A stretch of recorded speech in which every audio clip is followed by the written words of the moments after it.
और आपको समझ में नहीं आ रहा कि अरे भाई दल बनाए नहीं हैं, वोट मांग नहीं रहे हैं, तो इतना बड़ा प्रयास क्यों कर रहे हैं? जरा आप अपने दिमाग पर जोर दीजिए। आज से 50-60 साल पहले जब संघ बना होगा, समाज में गांव-गांव जाकर लोग विचारधारा को फैला रहे थे, घर घर लोगों से जोड़ रहे थे, तो जो लोग संघ में जुड़े थे वो किसी को वोट देते थे या नहीं देते? किसी को वोट तो देते ही होंगे। तब तो भाजपा नहीं थी, लेकिन उन्होंने अपनी विचारधारा आधारित व्यवस्था को बनाया। एक दिन में नहीं, चुनाव के दौरान गठबंधन करके नहीं, गांधी मैदान में रैली करके नहीं, गांव-गांव घर-घर जाकर अपनी विचारधारा को फैलाया।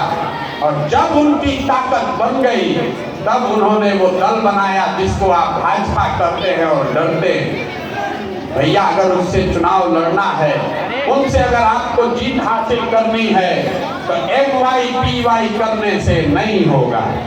आपको भी विचारधारा आधारित व्यवस्था बनानी पड़ेगी।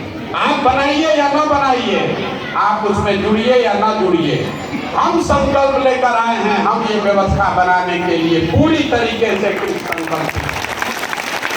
आपको उसमें जुड़ना है तो जुड़िए, और नहीं जुड़ना है तो बैठ के बाहर तमाशा देखिए। लेकिन आपको ये विश्वास दिला रहा हूं, 2 बरस का आप समय दीजिए। इसी बिहार की धरती पर वो व्यवस्था बनाएंगे जिसमें वो ताकत होगी कि इनको यहाँ पर सामूल बिहार में हरा कर आपको दिखाएंगे।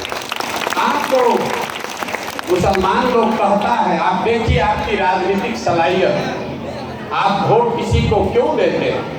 वोट देने की 3 ही वजह है। एक, वोट आप इसलिए देते हैं कि आपके और आपके बच्चों का विकास हो।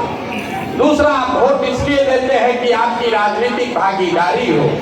तीसरा, आप वोट इसलिए देते हैं कि आप अपने विरोधी को हराना चाहते हैं। इन तीनों कसौटियों पर आप अपने 30 साल के निर्णय को बिहार में देखिए।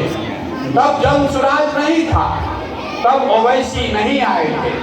30 बरस से आपने